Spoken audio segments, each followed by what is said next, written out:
প্রথম আপডেটটি হলো হাওড়া ময়দান থেকে এবার এক টোকেনে ইএম বাইপাস। তিলোত্তমা নগরীর কলকাতা সেজে উঠেছে আপন সাজে। সম্প্রতি একাধিক রুটে একই সাথে কাজ চলছে। কলকাতা মেট্রো রেল কর্তৃপক্ষ দ্রুত কাজ করছে সবকটি রুটেই।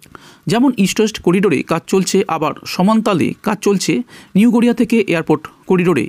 কিন্তু এই উন্নত পরিবহন ব্যবস্থার জন্য সমস্ত রুটে যাতায়াতের খরচ কত হতে পারে নিশ্চয়ই আপনারও জানতে ইচ্ছে করে। তাই আজকের এই ভিডিওটিতে চেষ্টা করব আপনাদের সকল প্রশ্নের উত্তর খুঁজে পেতে। তাই বিস্তার এগোনোর পূর্বে আজকের ভিডিওটির আরও দুটি অতিরিক্ত আপডেট শুধু বলবো না, বরং গুরুত্বপূর্ণ আপডেট হতে চলেছে। যার প্রথমটি হচ্ছে গঙ্গার নিচ দিয়ে কি মেট্রো চেপে যাবেন প্রধানমন্ত্রী নরেন্দ্র মোদী? আপাতত চেষ্টা চালাচ্ছে কলকাতা মেট্রো কর্তৃপক্ষ। সূত্রের খবর, রেলওয়ে বোর্ডের কাছে যে প্রস্তাব পাঠানো হয়েছে তাতে আর্জি জানানো হয়েছে যে গঙ্গার তলা দিয়ে প্রধানমন্ত্রী যেন মেট্রোয় চেপে যান। এসপ্ল্যানেড থেকে হাওড়া ময়দান না গিয়ে হাওড়া স্টেশন পর্যন্ত গেলেও হবে বলে ওই প্রস্তাবে জানানো হয়েছে।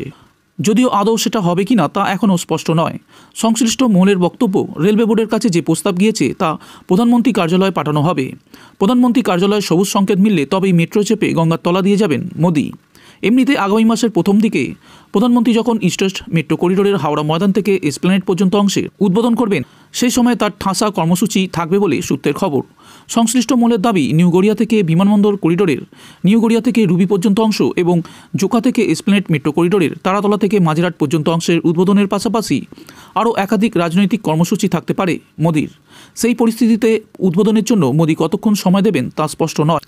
মোদী যদি গঙ্গার তলা দিয়ে মেট্রোয় চেপে যান তাহলে মোটামুটি কতক্ষণ সময় চাই? মেট্রো সূত্রের খবর, গঙ্গার তলা দিয়ে মোদী যদি মেট্রোয় চেপে যান তাহলে মোটামুটি ঘণ্টাখানিক লাগবে। তবে শেষ পর্যন্ত সেটা হবে কি না তা প্রধানমন্ত্রীর কার্যালয়ের ওপর নির্ভর করছে বলে সূত্রের খবর। বাকি দুটি অংশের উদ্বোধন নিয়ে পরিকল্পনা চলছে বলে সংশ্লিষ্ট মহলের দাবি। সেই প্রস্তুতি চললেও এখনও খাতা কলমে বাণিজ্যিকভাবে পরিষেবা শুরু করার অনুমোদন পায়নি ইস্ট ওয়েস্ট করিডোরের হাওড়া ময়দান থেকে এসপ্ল্যানেড অংশ এবং মাঝেরহাটের মেট্রো। চলতি মাসের গোড়ার দিকে পরিদর্শন সারেন চিফ কমিশনার অফ রেলওয়ে সেফটির জনক কুমার গড় মেট্রো রেল সূত্রের খবর। তবে এখনও পর্যন্ত অনুমোদন আসেনি, যা বাণিজ্যিক পরিষেবা শুরু করার জন্য আবশ্যক। শুধুমাত্র নিউ গড়িয়া থেকে বিমানবন্দর মেট্রো করিডোরের নিউ গড়িয়া থেকে রুবি পর্যন্ত অংশে বাণিজ্যিক পরিষেবা শুরুর অনুমতি দিয়েছেন chief commissioner of railway safety. বন্ধুরা, আজকের ভিডিওর দ্বিতীয় আপডেটটি হলো মেট্রোর কাজ ট্রায়ালের পরে চিংড়িঘাটায় 75 দিনের ব্লক। বাইপাস মেট্রো স্তম্ভ নির্মাণের সময় কোন পথে গাড়ি যাবে, স্বাভাবিক যান চলাচলের ওপর কতটা প্রভাব পড়বে তা খতিয়ে দেখতে চিংড়িঘাটা মোড়ে ট্রায়াল শুরু করল পুলিশ।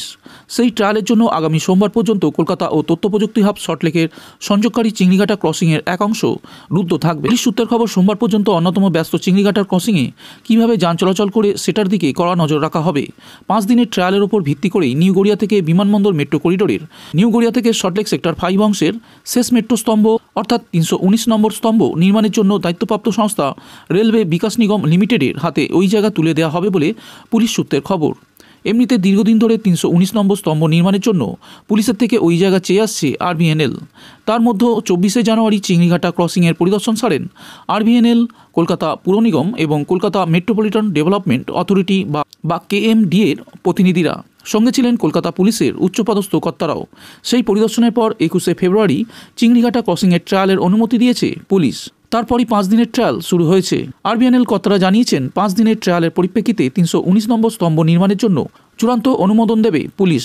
আর চূড়ান্ত অনুমোদন পেয়ে গেলেই 75 দিনের জন্য ইএম বাইপাসের চিংড়িঘাটার মোড়ে যান চলাচল নিয়ন্ত্রণ করে নিউ গড়িয়া থেকে বিমানবন্দর মেট্রো করিডোরের নিউ গড়িয়া থেকে সল্টলেক সেক্টর 5 অংশের শেষ স্তম্ভ তৈরি করা হবে। যে স্তম্ভ নির্মাণের জন্য ইন্ডিয়ান ইনস্টিটিউট অফ টেকনোলজি বা IIT খড়গপুর বিশেষজ্ঞদের পরামর্শ নেওয়া হয়েছে।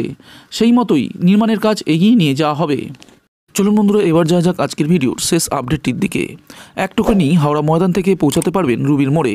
জেনে নিন কত হচ্ছে ইস্ট ওয়েস্ট মেট্রোর ভাড়া।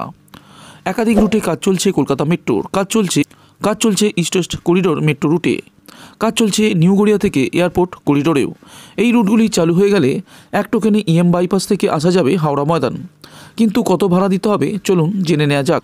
ইস্ট ওয়েস্ট মেট্রোতে টার্মিনাল হলো হাওড়া ময়দান থেকে দক্ষিণেশ্বর, আর এই দক্ষিণেশ্বর হলো উত্তর দক্ষিণ করিডোরের উত্তর অংশের টার্মিনালও। দক্ষিণেশ্বর থেকে নিউ গড়িয়ার ভাড়া হবে 25 টাকা। অন্যদিকে হাওড়া ময়দান থেকে শ্যামবাজার, বেলগাছিয়া, দমদম গেলে ভাড়া পড়বে 25 টাকা। হাওড়া ময়দান থেকে কালীঘাট, রবীন্দ্র সরোবর, মহানায়ক উত্তম কুমার, নেতাজি পর্যন্ত যাওয়ার ভাড়া কিন্তু মাত্র 25 টাকা। আর হাওড়া ময়দান থেকে জ্যোতিরিন্দ্র নন্দী অর্থাৎ মুকুন্দপুর এবং কবি সুকান্ত মানে কালিকাপুর স্টেশনের ভাড়া পড়বে 40 টাকা। এবার আসা যাক হাওড়া ময়দান থেকে এসপ্ল্যানেড লাইন এবং নিউ গড়িয়া থেকে বিমানবন্দর করিডোর লাইনের ভাড়া নিয়ে। এই লাইন চালু হয়ে গেলে একসঙ্গে 2 থেকে 3টি মেট্রো লাইন যুক্ত হয়ে যাবে। যাতায়াত করা এখন খুবই সহজ। একটি টোকেনের মাধ্যমে যাতায়াত করা সম্ভব হবে বলে এমনটাই জানানো হচ্ছে। নতুন এই ইস্ট ওয়েস্ট লাইনের ন্যূনতম ভাড়া হবে 5 টাকা। সত্যি কিন্তু অবিশ্বাস্য। আবার সর্বোচ্চ ভাড়া অর্থাৎ এসপ্ল্যানেড পর্যন্ত হবে 10 টাকা। মেট্রো যেতে চলেছে গঙ্গার তলা দিয়ে এবং এই লাইন হলো দেশের মধ্যে সবচেয়ে প্রথম নদীর নিচ দিয়ে যাওয়া মেট্রো। যদি একবার এই লাইন চালু হয়ে যায় তাহলে এটি হয়ে উঠবে হাওড়া থেকে রুবির মোড় যাতায়াতের দ্রুততম মাধ্যম। সর্বশেষে দেখা যাক ময়দান, পার্ক স্ট্রিট, চাঁদনি চক এবং সেন্ট্রাল স্টেশন থেকে হাওড়া ময়দান পর্যন্ত সর্বনিম্ন ভাড়া কত পড়বে। এই সমস্ত রুটের ভাড়া হলো মাত্র 15 টাকা। অন্যদিকে হাওড়া ময়দান থেকে মাস্টারদা সূর্য সেন অর্থাৎ বাঁশদ্রোণী এবং কবি সুভাষ অর্থাৎ নিউ গড়িয়া পর্যন্ত ভাড়া পড়বে 30 টাকা। মোট 16 কিলোমিটার ইস্ট ওয়েস্ট মেট্রো লাইনের বর্তমানে 9.2 কিলোমিটার চালু রয়েছে। ভবিষ্যতে কিন্তু এসপ্ল্যানেড থেকে হাওড়া ময়দান পর্যন্ত রুট চালু হলে দূরত্ব বেড়ে হবে 13 কিলোমিটার। সংযুক্ত হবে 3টি লাইন এবং এসপ্ল্যানেড ও নিউ গড়িয়া হয়ে উঠবে ইন্টারচেঞ্জিং স্টেশন।